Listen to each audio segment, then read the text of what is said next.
welcome to the Leadership Heart Podcast with Sandra J. Horton, the Growth Catalyst.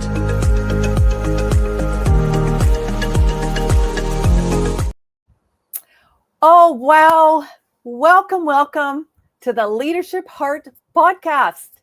This show we are relaunching. This is where we are bold with innovation meets conscious leadership. I am your host, Sandra J. Horton, and I believe that leadership is not about titles. It's about impact, intention, and the courage to serve others. Thank you for coming live now or on the beautiful podcast later. But on this particular podcast, we are going to go beyond the strategy and surface level success to really have those real and raw and honest conversations with change makers in health and tech, innovation, social impact, and beyond. You will hear from visionary leaders who are truly building organizations that put people first. Leaders who understand that in a world powered by technology, it's humanity that must lead the way. And today, if you're ready to truly lead with purpose and power and clarity and heart, you're in the right place. So let's dive in. And today, I am so thrilled to welcome Will Lukang to this podcast. Will is the president of Kairos. I hope I said that right, my friend. Executive programs. He's a CIO. He's a co-founder. He's an award-winning author of The Seeds of Leadership, Nurturing the Leader Within, which launched December 2024. And it is an acclaimed Amazon bestseller. He's an international speaker. He has spoken at the World Leaders Summit. Woo, that's pretty impressive, in Oxford, England. And he is the host of IWillAim Podcast, a 5-star rating with over 76 episodes across 3 seasons, with over 30 years of experience in executive leadership across so many amazing sectors, but particularly in the tech sector. Will brings, I'm going to bring you up here, Will brings a unique blend of technical expertise and deep emotional intelligence to everything he does. He is a passionate advocate for ethical AI.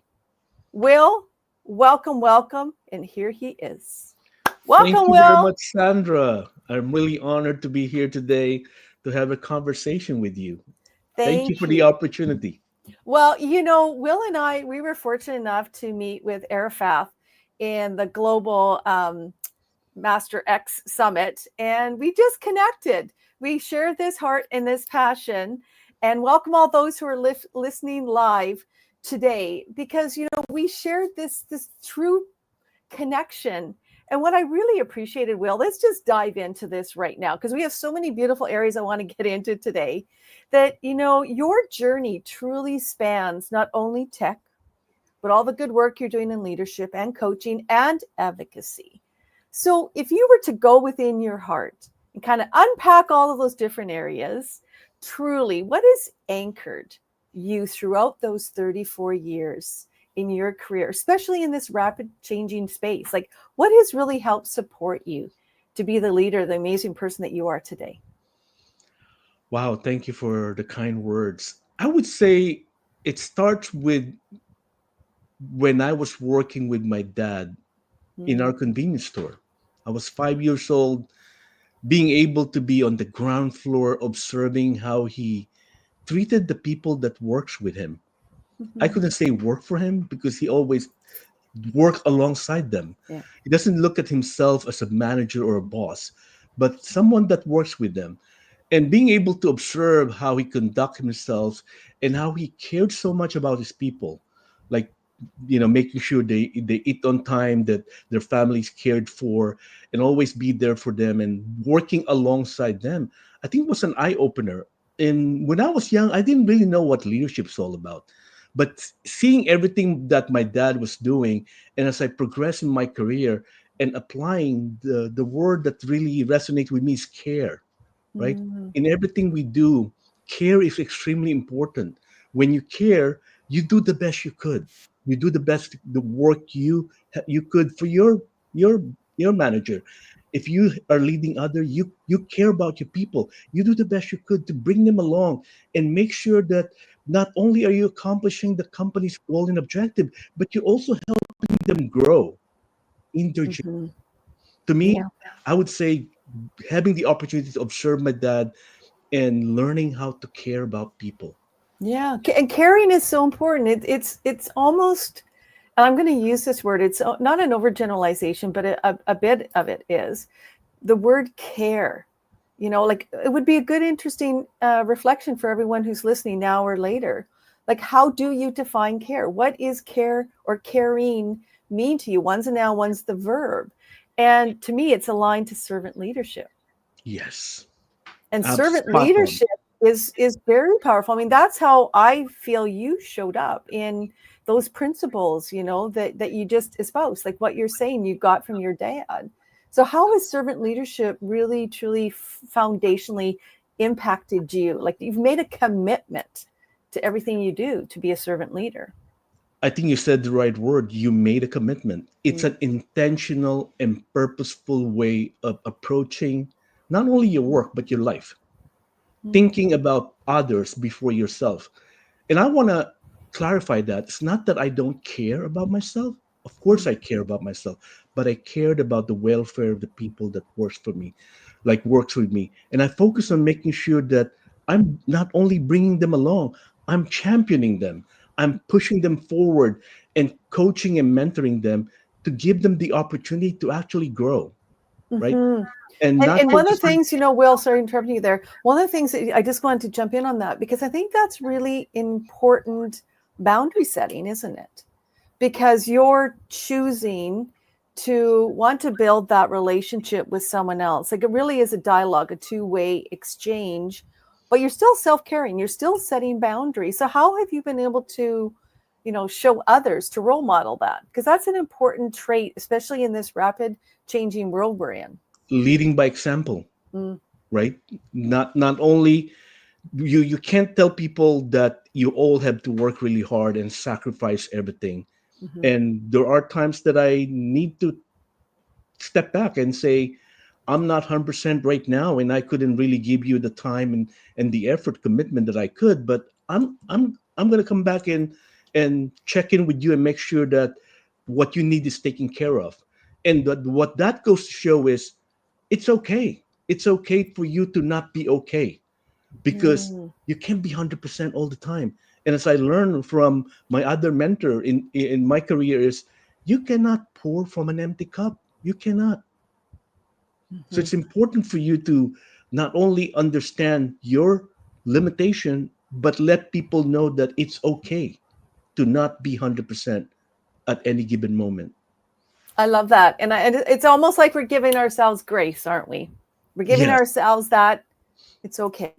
It's okay to be where I am right now, allowing that knowingness to be in this moment. Now, I want to switch a little bit over into tech because, you know, it's one thing to say and be and do empathetic leadership, to actually show up like this, to care, to, you know, really genuinely connect with someone. But in the world of tech, that's a hard world. I mean, we're both, you know, in and around it. Yeah. I'm working in digital healthcare. Like tech is very driven. It's very specific. You do this, you go this way.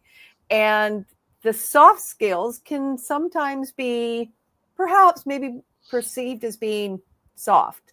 So what are your thoughts about that? Like how have you been able to bring empathy, bring emotional intelligence to the tech world the work that you do?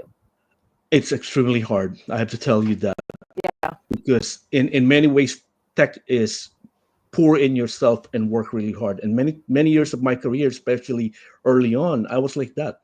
Like you hustle, you Yeah. almost work long hours and get things done.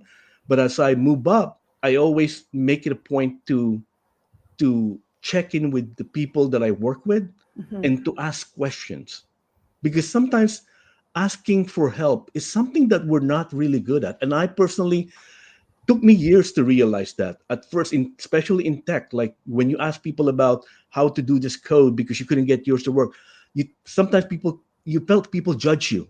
Oh, you're not that good, right? And then therefore people don't ask for help.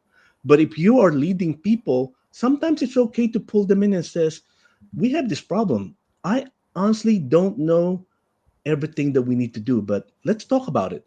Let's open up a conversation and bring everyone along so we could come up with a collective wisdom that would provide a better solution. And being vulnerable in saying, I don't have it right now, but I need all of your help. And I think learning how to open up and learning how to especially lead by example is a good space to start with. And I always said this to many people that I coach and mentor, even my direct report. You don't need to live in a world where everyone's leaving. When you have a team that you're supporting and you're leading, you can make their world different than the world outside that everyone's experiencing. You could be a little bit kinder, more empathy to your people. And if they don't feel it, other people don't feel it outside, your people don't need necessarily to feel that way. I call it the sphere of influence. As you move up, more and more people are going to feel that. And guess what? You're right. Sometimes they look at your soft skills and your kind-hearted as weaknesses. But I'm okay. My dad used to tell me that you do what's right for you and what's right for your people. And if that means you got to go through needle to prove that you're better, it's okay. At the end of the day, you're there to serve your people, not really just to get things done. I always say remove the ego. Remove the ego. Yeah, check the ego in the door, right? Check Put the it ego over in the here. door, right? Leave the baggage. But that's a huge piece though, because in tech, in the startups and places that I've worked in, I have seen the other space and place, which is, I want this done, get it done in this particular way. And this is what leads to conflict. This leads to disengagement because people aren't feeling heard, like the value. So I want to lean kind of in a little bit into the whole kind of unpacking about values, because we've, right from the very beginning, we're talking about values, aren't we? Yep. We're talking about how do we want to show up? How do we want to lead our life and helping others? So when you're engaged with, whether it's your, teammates or if you're coaching, is there one or two tips maybe that you could offer the listeners in, say, a tech environment or an environment where perhaps, the softer skills aren't as well in the culture, maybe embraced, etc., that maybe people can do for themselves now to identify their values, to identify how they can maybe show up a little differently, but aligned to who they are? That's a definitely very good question. The things that I've done and observed that have worked is no assumption. Don't make any assumption and try to withhold judgment. And the one thing I learned much later in my career is I'm a type of leader that I'm emotional. I show you if I'm not happy. I show you if I'm happy. But that doesn't work well with some senior management. So I learned to check in my emotion, right? Not to be detached. I'm still in the present, but I check in my emotion that if I've started to feel like, oh, I'm feeling emotional about this, I would tell me like myself, count 1 to 10. And they would see me quiet, not responding. So that would look like you're calm. But deep inside, I'm like, whoa. Turning. I'm like a duck, like kicking and kicking. Legs right? are going. But learning that to check in your emotion and not get triggered by what people say. Extremely important and powerful over the course of your career. Like I said, I wish I learned that. I probably learned that last 15 years ago. But before that, I get triggered. Like it's like you say something and I didn't like it. You can see my face, like bad. But that's what bringing your whole self to work is, right? But at times, that's not what people wanted. Therefore, it's also important for you, for your own self-care, to learn how to distance yourself and check that emotion and say, hey, I think I'm getting triggered by this, but let me count 1 to 10 and not respond. And before you know it, you count 1 to 10, the whole thing is diffused. Well, and this really brings in the whole subject around empathetic AI, ethical AI, all of Yep. these different pieces, because, we're working with this new world with the technologies, and our ultimate goal is to have the AI as our beautiful tool. It's a tool to support humanity. Obviously, humanity is the center of all things. Do no harm, do good, help support others. So how have you, been embracing AI? How are you bringing it into your workplace? What are you finding that's working well? Because that's an important piece I wanted to kind of add into this whole discussion around values and leadership and using the new technology now in this new space. And I would start with it's human plus AI. It's Mm-hmm. not just AI. And AI is here to stay. As a leader, Yeah. we need to show our people that we are learning. We're not just asking them to do things and explore new opportunity and use the new tool set, but we ourselves need to model the way. I personally use AI a lot to review what I'm doing, to give me feedback.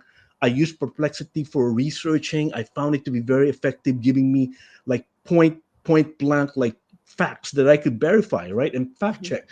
And I used Grammarly early on in my career to start reviewing what I'm writing and says, oh, that doesn't look right. Doesn't sound right. Like, how do you edit it? And I Mm-hmm. use them. I use like even like ChatGPT to say, here's what I wrote about what I want to do. Here, give me feedback. Yep. Don't start with nothing and go to use AI and say, write me an email to this person and use that cut and paste. Not good. We should be using AI as a way to enable us, as a way for us to be more efficient. But as a leader, you need to model the way. You need to walk the talk.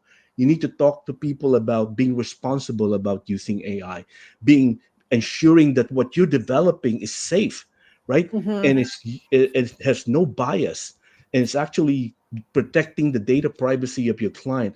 I think all of those, a leader need to be talking to their people about it and not let them hear it from other people and other people outside the company.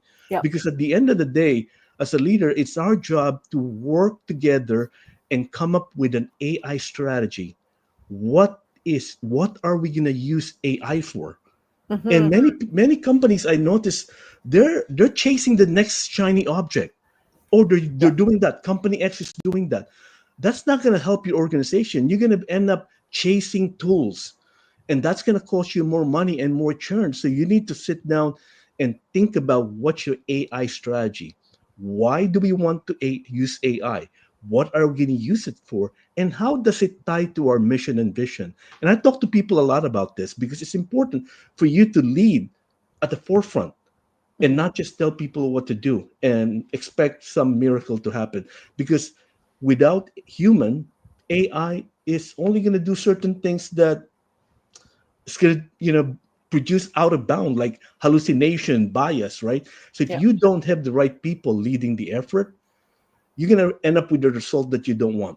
And I think that's a really key piece for the Leisure Part podcast in this relaunch, because ultimately it is the leader's responsibility. Yes. Like how you show up as a conscious leader. This is what really like I get so passionate about is awaken to yourself, like know who you are and understand your values, understand perhaps like as well your beliefs. Like how do you actually look at new technology? Do you want to be at the forefront or are you perhaps more leery? Like there are some unconscious bias that we have been pre-programmed with that we bring to our everyday leadership. And we need to stop, as you've said earlier, we need to evoke our observer, look at ourselves, take a breath, breathe in, but we have to anchor it in who we are, like be emotionally intelligent. So let's go into a situation because I know that you have so much situations. You were leading the change in computer world. Now you're leading the world with AI and technology and integrating, working with organizations.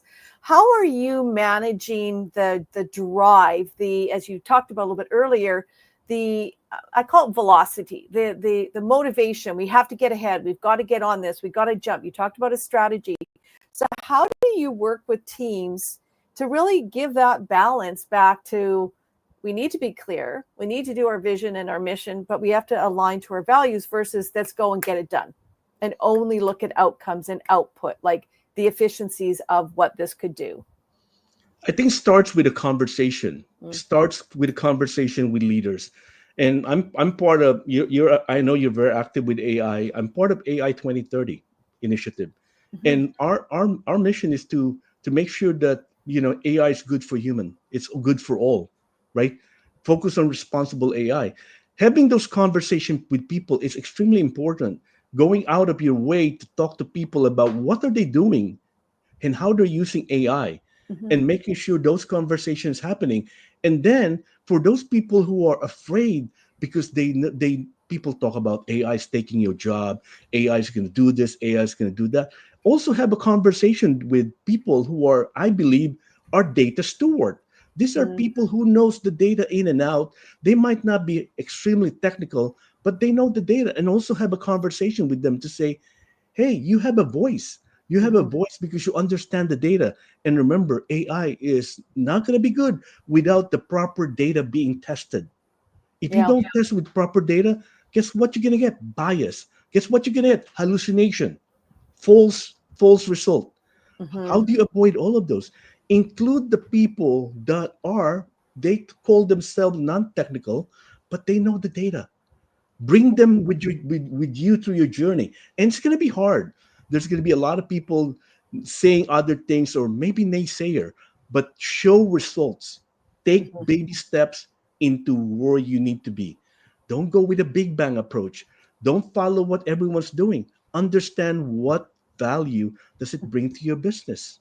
Yeah, and I think, Will, that's a really important piece is, again, you have to anchor within yourself as that leader. If perhaps you're running the organization or in a leadership position, being very clear on what would success look like. Yes. Is there a win-win-win for not only your organization, but for, individuals, for the society, for the larger good? I think the reframe around CSR work is really important right now, the corporate social responsibility, because anything and all things that we do is going to have an impact. Like, we're always creating impact on our systems that we're creating. So if we're creating these new technologies and these new systems that are only focused on efficiency, and this is what I have been seeing, it's like, okay, I've got all these, as we call them, the KPIs, we've got all these measurements, we have all these metrics we want to evaluate, particularly in healthcare. What there's one piece that's kind of missing is, where's the patient, like not only patient safety, but the patient's perspective. What impact is this new technology going to have on that patient experience, as an example, in healthcare? And I think that dialogue, that conversation, we need to kind of do more with engaging all of the stakeholders into this conversation as we're rolling out new technologies. And so what have you been able to do or found success, maybe a few tips or strategies in your coaching, working with organizations that really has helped them with that stakeholder engagement, whether it's internal team, external team, that's helped them with this AI integration or rolling out AI? One thing I've done is have a conversation around what do they want to accomplish. Okay. What is it you want to accomplish by using AI, and why? Mhm. Right? Because it makes them think through the value or the purpose of what they're doing it. And then I bring them to a conversation to discuss two key topics on AI: accessibility and inclusivity. Mm. Right? Those are the power Inter- ones. There we go. internet boom Yeah. create a digital divide. AI Yes. advancement hopefully is going to create social divide, right? Yeah. There are people who have no access to AI and learn AI. I want every company to, part of their CSR, to invest money in letting other people get access to learning AI. So this way we could bring them along, right? Yes. Because if we don't do anything, the social economy is going to be very different. People who are currently not even aware of what to do with AI is going to be all left behind. And that's our responsibility as a leader, not just in our company, but in our community, to have a conversation with company. You must invest in inclusivity and accessibility, because we cannot have a situation 10 years from now where certain people are no longer able to partake in what we're doing. Yes. That's part of a responsible AI. It's our responsibility as a leader to go out there, talk about it so people could listen to us. Like one of the things I really want to do is in the state of New Jersey, find out someone who I could talk to about how could we advance AI, right? How could the Mhm. state invest in AI, right? I I think it's love that. important. How I can the think it's state, like, important. what is your place? What could the state Yes, do to actually do the work rather than just sitting on the sidelines and watching it happen, exactly. or perhaps just putting the blinders up and saying, "Oh, that's not in my purview," but it is in your purview. It It is. is your responsibility. It's your people that's going to be Yeah. impacted at some point. Yeah, yeah. And it's interesting because when we look across the generational divide and being, someone more in the the boomers over here, I'm just so excited because I really feel this new wave, like we are disrupting the whole way we do things. It's like when Yeah. the first computers came out. Well, we talked about that earlier. This is a disruptive environment that we find ourselves. And for me, I love to tap into you. If your mindset, I think a mindset is the most important thing any leader can have. And understanding, again, we talked about values earlier, but the mindset. So, in your experience, if you were going to share with those who are listening now or on the podcast later, what kind of mindset do you need to have in order to fully implement an AI strategy that's going to be successful? I would say start with a growth mindset. Mhm. Start with a growth mindset and be willing to ask questions because we don't have all the answer. There are people who are not comfortable in that.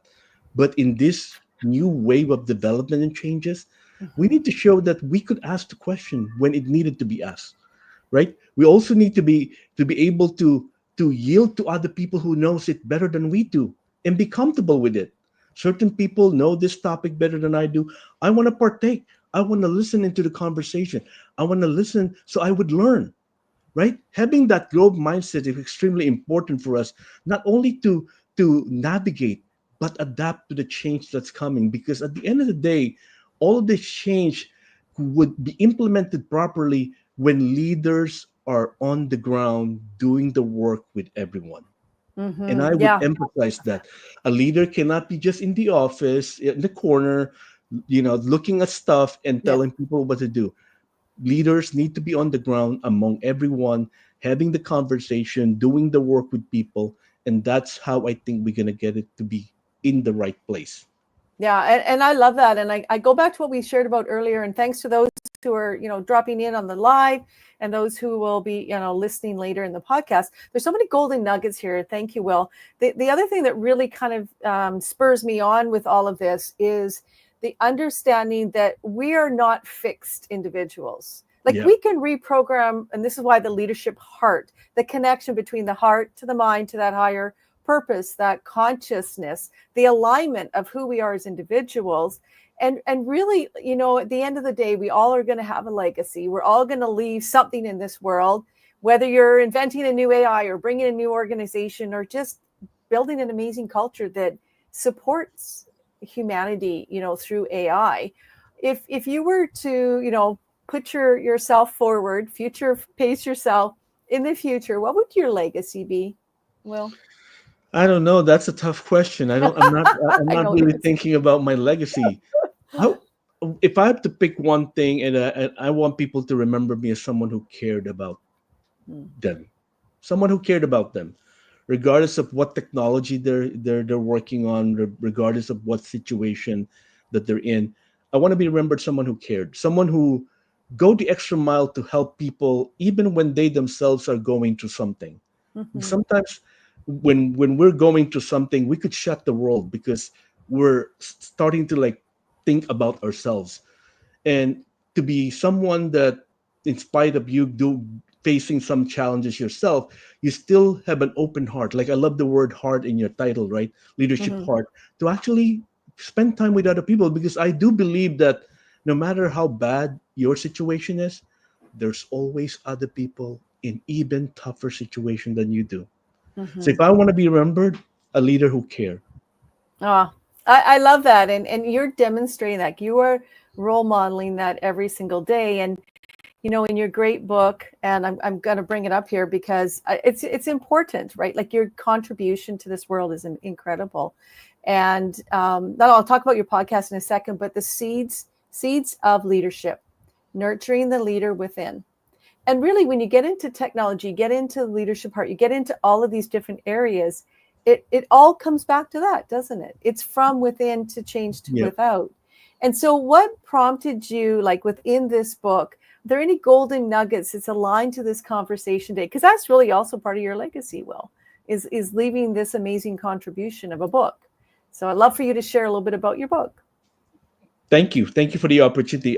I think I wrote the book because I've seen so many people in their leadership journey struggle, even with the best intention. They struggled to be a better leader, not because they don't want it, because they weren't trained. And throughout my career, I've seen that I went through the same route. I learned the hard way, and I wish I had someone who could show me how to be a better leader, right? And I wish someone asked me, "Do you want to be a leader?" So if you read my book, I always focus on the first question: is do you want to be a leader? Because it's okay to be a single contributor and do a phenomenal job with it. But if you now answer the question, you want to be a leader, you now have to focus on developing yourself. So my book has three pillars. The first pillar is develop yourself. You develop yourself as a leader and anchor it on your character. Because character is the most important thing, right? Being a person of integrity, leading by example, doing the right thing no matter what, right? So once you develop yourself and you equip yourself to be better in serving other people, then you could focus on growing others, because you can't grow people when you don't have it. You don't have the skills to grow them. So the next phase is growing others. How do you develop people? How you challenge people? How you nurture them to where they need to be? And the last pillar is leadership is not permanent. No matter where you are, it's a temporary spot, right? So you need to remember that you need to leave it better than when you got into. So you need to make sure you keep an eye on the people that would take over the role, work with the team that you have, right? And for them to rise to the occasion and shine the light on them. So the third pillar is extremely important. It's not about legacy. Some people talk to me like, oh, are you referring to legacy? No, it's continuity and sustainability. Yeah. There's nothing good in a situation where you became the leader and they were very successful, and the day you move on to do something else, they failed miserably. You as a leader didn't do your job. So to me, the third pillar is growing and looking into the future and focusing on the role for someone else, not yours. Once you get it to a state where it's moving in the right direction, it's time to look for who's taking it over. Right? And I've done a good job with that in my career. 17 years in my last company, I've not done the same role for more than 5 years. The longest was 5 years. Right? It's 2 years, moved to a different role, asked me to do something else, because I focus on looking into the future. Not because I want to move on, because I know that's what's good for the people that you work with. And it ties into the whole AI as well, because we can, if we, again, come in with a growth mindset, we're open to learn in every single moment about ourselves, about our teams, about our impact. I call it sustainable impact. That is the truth. That's the key aspect here. And I go back to the very beginning of this podcast, which is so beautiful. It's like we've come wonderfully full circle because of who you are. You're open, you're receiving, you're sharing yourself. It's not about trying to keep things. And I find in this new tech world is that people are trying to keep things, and we need to share things. We need to share our hearts. We need to share knowledge. We need to share access to this technology. Because as an example, even like a ChatGPT is an amazing resource. It gives people who perhaps don't have access to knowledge. And we know knowledge is what? Power. It gives us the opportunity to transform, to shift, to grow. And I just think this has been a beautiful full circle moment, like from the very beginning of talking about the principles of your dad and servant leadership and showing up and being that role model, being accountable, ethical. Like you're very clear on who you are. So in the final kind of moments here, is there any other wisdom that you'd like to share with our audience, things that they can do in this ever-changing, rapid AI, beautiful world that we're in today? that would help support them to move forward with Deve- success. I would say develop your curiosity. Mm. Be curious. Continue to learn, right? Continue to learn. And remember, I remember in Master X, you talk about this. Leadership is not about title, it's about impact. Mhm. Don't focus about your title, focus about your impact. You could be the silent person in the room with the most impact and influence. Focus on that. Let that be the takeaway for you that makes you feel good, not because you have the best title, the most, highest title, but you're the person who could talk to people and they're willing to listen and do the work for you. Mhm. Be that I love person. that. Oh, wow. That is the golden nugget, everyone who's listening here. Ask yourself these questions. How are you showing up in your dialogues with others? Is your ego coming in before you, or are you actually just present, building that rapport, understanding other people's perspectives? And that's the key we can bring to AI, to this new generation of, emotionally intelligent leaders we need to be in order to bring in and support the right applications of these skills, these tools that we can use. So thank you, Will. What a wonderful blessing, a wonderful opportunity to share your gifts, your knowledge on the Leadership Heart podcast. And I'm very excited. Sandra Horton, we will be back. I have relaunched the beautiful Leadership Heart podcast. And I'm just excited to invite other leaders who are doing amazing work in their fields and, like Will, really genuinely care. And they have committed themselves, their lives to the community, to the work. So make the decision today now. Imagine yourself. How do you want to be? How do you want to show up? And truly, what sustainable impact? It begins with a choice. It begins going into your heart, get out of your head, as we always say, right, Will? Out of the head, into the heart, but connect to your head, to that higher source, that purpose that you are designed to be here. Believe in it, have a sense of gratitude, and the leadership heart. You will follow your heart and have beautiful impact around the globe. So I'm excited to bring in some other additional wonderful leaders like Will. Thank you for being my number one, my first relaunch guest, the first time being on a live. So I hope this has been wonderful. I have really enjoyed it. So I'm going to just talk to you a little bit after, but I'm going to send my outro now. Thank you, everyone, for listening. Greatest blessings. We'll talk to you soon in the next week. Bye for now.